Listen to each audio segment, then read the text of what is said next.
Hey everyone, welcome back to the channel. My name is Ashley. I'm an intern architect in Ontario, and in this video we're going to be talking about how to prepare for the ExAC exam, Section 2 Building Code Research. Now this video is part 2. If you haven't watched part 1, I would recommend watching that video before. In the description box down below, I've included a link to that video that you could easily watch. Now if you're interested on watching, by the end of this video, you're going to have some key concepts and some insight of how to prepare for this exam. So if you're interested, let's get started.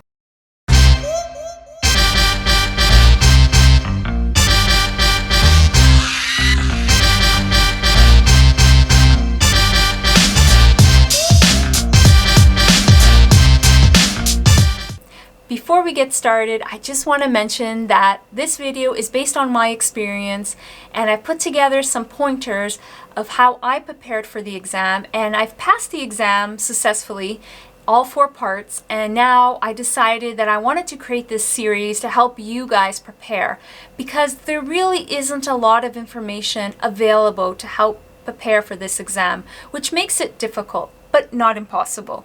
So this is what this video is meant to be. So it's not meant to replace any standards, by no means. These are pointers. You can use this video as a guideline to help you study and prepare. And of course, everyone studies differently, so that's something to keep in mind as well. Now, before you get started, of course, you need the building code itself.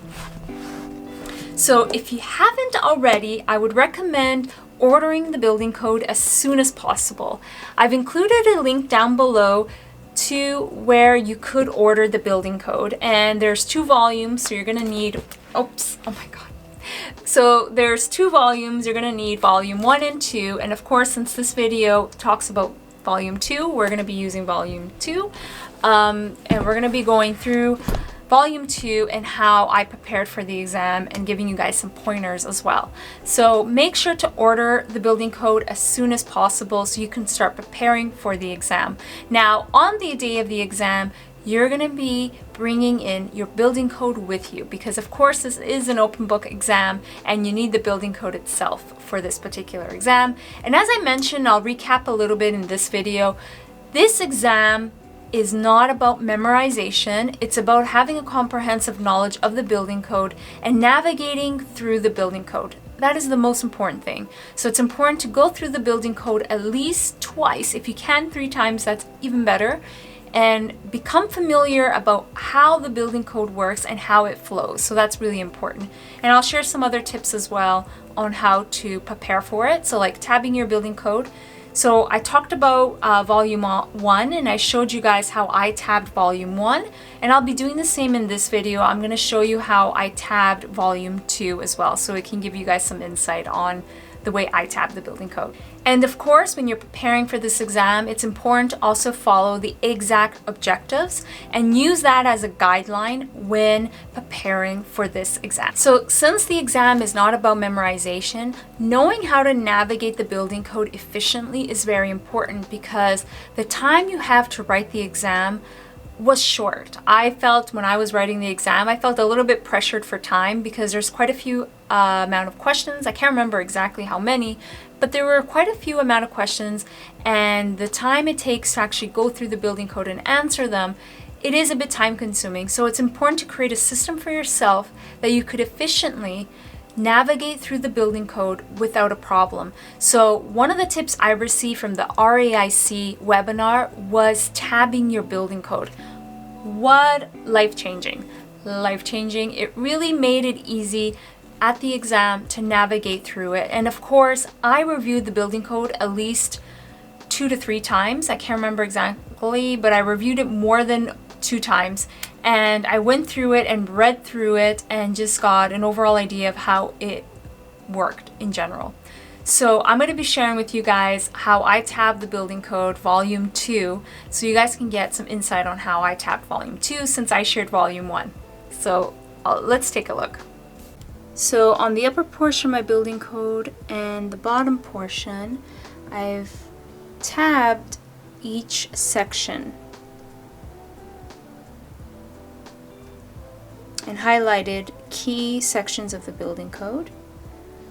So you'll see here I've tabbed every section. And then on the side, I've also tabbed key concepts and key elements such as stairs, ramps, guardrails. You'll notice that for fire safety, I've tabbed them all in purple. Egress and exits. And then of course on the bottom, I've tabbed the remaining sections. I've also tabbed waterproofing, drainage, footing sizes, air barriers, floors on ground, etc. So that's how I tabbed the building code, and I hope that's helpful for you guys to get an idea of how I tabbed volume 2. And I highly recommend doing it. It's critical. Now I know some people also use the appendix to navigate through, but I found that very difficult to do and very time consuming. I found the tabbing system was the most efficient system, and also it's even useful till this day now that I'm working at an office and sometimes I need to check something quickly. It's really easy to do that with the tabbing system. So similar to volume 1, I went through how the structure of volume 1 was organized. I'm going to do the same with volume 2 and just show you guys how volume 2 is organized and how it works. So volume 2 division B has part 9.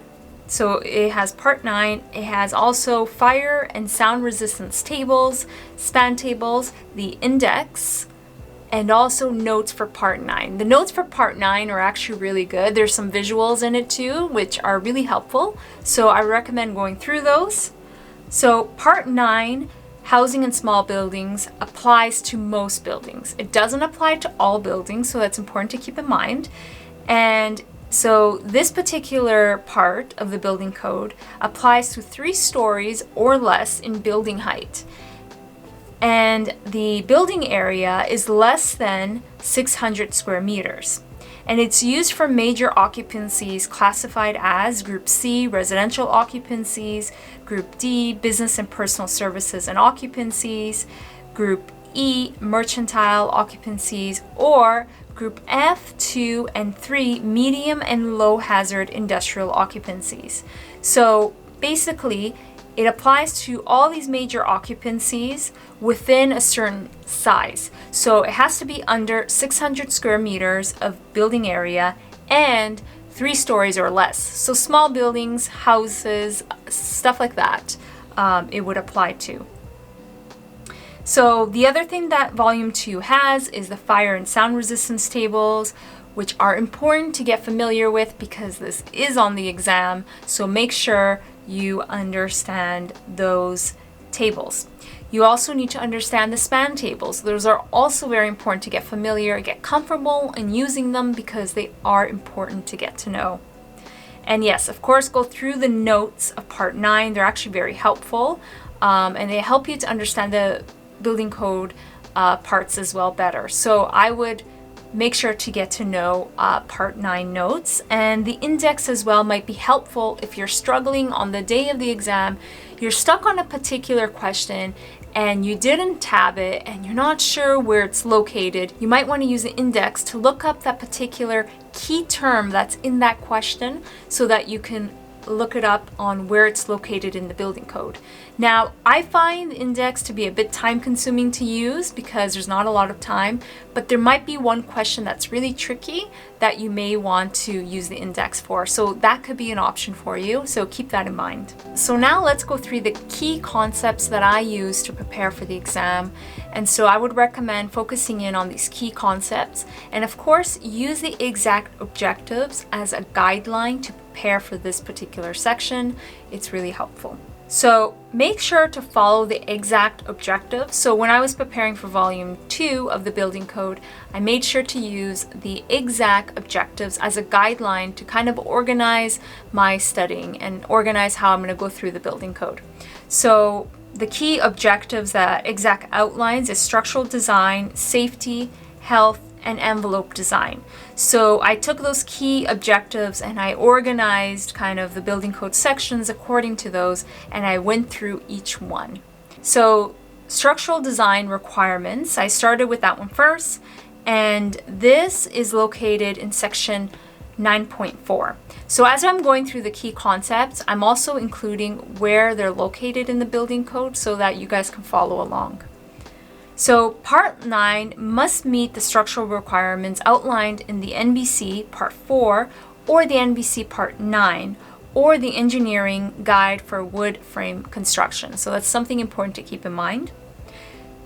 Now, the other thing you should, now getting started into the key concepts, one of the key concepts that you should become familiar with in the structural design requirements is specified loads.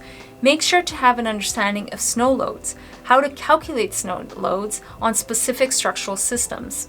So this would include roofs, balconies, decks, ceiling joists, attic roof spaces, etc. So it's important to go through the climatic and seismic data, which is in Appendix B. So make sure to go through those. Also have an understanding of deflections. What are the maximum deflections of structural members? Also have an understanding of foundation conditions, and these include allowable bearing pressures, foundation capacity in weaker soil and rock, high water table, soil movement, and wall supporting drained earth. So these are key concepts to become familiar with. The other important aspect is also having an understanding of the footings and foundations. And now this is located in section 9.15. And this would include footings 9.15.3, which are required, footings 9.15.3, and these are required in 9.15.3.1, and they're under wall, pillars, columns, piers, fireplaces, and chimneys that bear on soil or rock. There is an exception that can be made for footings that are under piers or monolithic concrete walls if the safe load-bearing capacity of the soil or rock is not exceeded. So it's also important to go through support of the footings, 9.15.3.2, and have an understanding of basic footing widths and areas, 9.15.3. Also get familiar with foundation walls in 9.15.4, foundation wall thicknesses, minimum wall thicknesses, height requirements, and go through the tables as well. Make sure to go through those tables, and also go through the supportive joists on masonry foundation walls, parging and finishing of masonry foundation walls. So go through all of those aspects, part of the foundation walls. Then you should also go through floors on ground, section 9.16, and also go through columns, 9.17, understand location and lateral support, steel columns, wood columns, unit masonry columns, solid concrete columns, and those are all important to go through all of those sections. So make sure to go through wood frame construction. This is a big section. There's quite a bit of content to go through in this one. And this is section 9.23. And go through the limitations of wood frame construction. So understand the maximum spans, loads, etc. that are allowed. Understand the strength, rigidity, protection for decay, protection from dampness, fasteners, maximum spans. So go through the span tables. This is important, and become familiar on how the span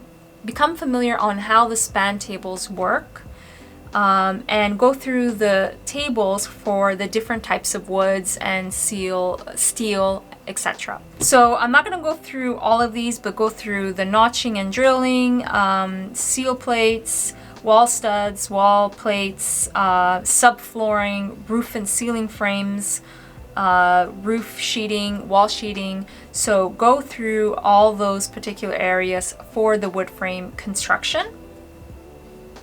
Now we're going to get into safety, which is an objective that's outlined by the ExAC objectives.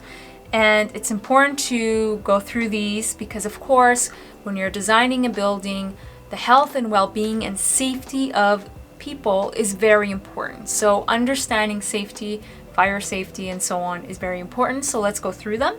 So key sections to keep a note is means of egress, section 9.9, fire protection, occupant load, types and purpose of exits 9.92, dimensions of means of egress, fire protection of exits, obstructions and hazards in means of egress, doors and means of egress, access to exits, exits from floor areas, egress from dwelling units, egress from bedrooms, signs, lighting. So those are all key sections a key section that you should go through.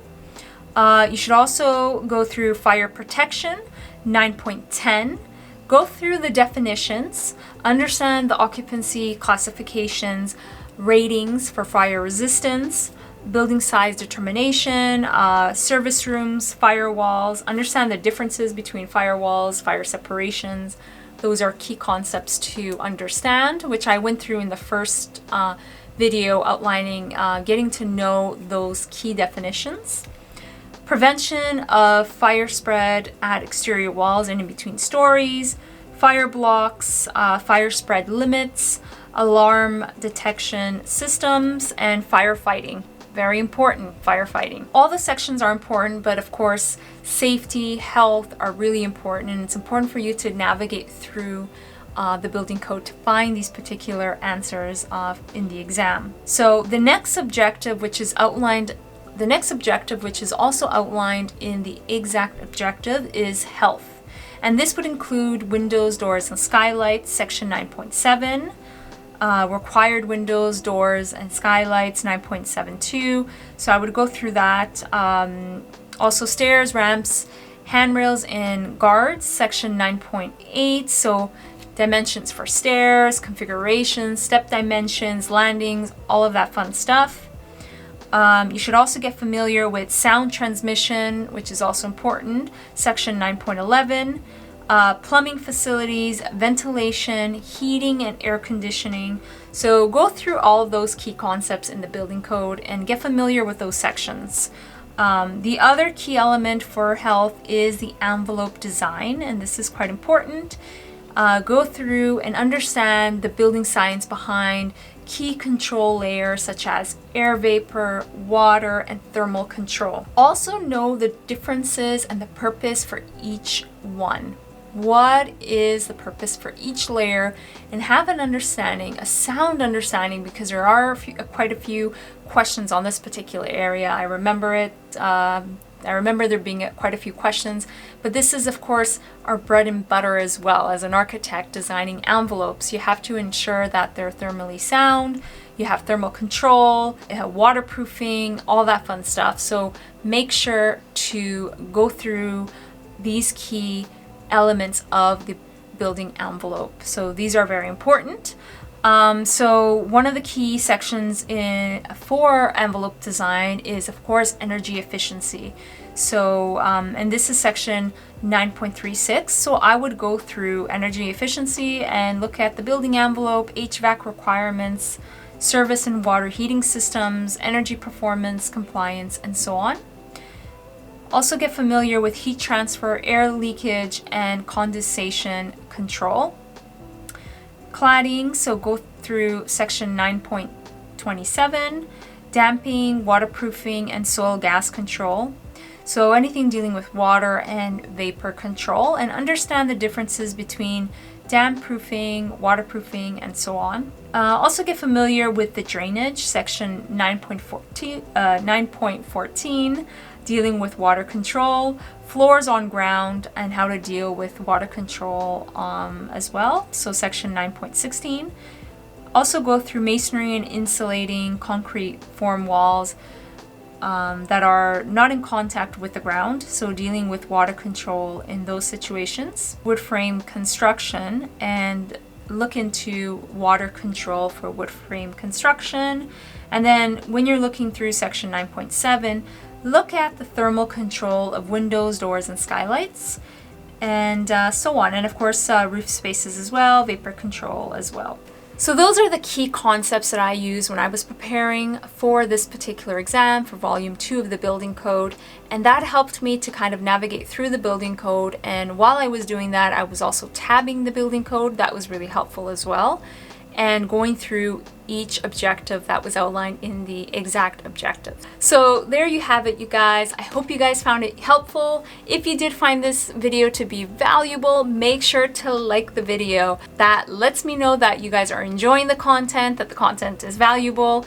And if you are preparing for the exam and if you are overwhelmed, don't worry, just hang in there. You'll get through it. Just chip at it one step at a time, and just have a plan to organize how you're going to prepare for the exam, and just kind of chip at it every week and every day. You'll get there, and don't stress too much about the exam.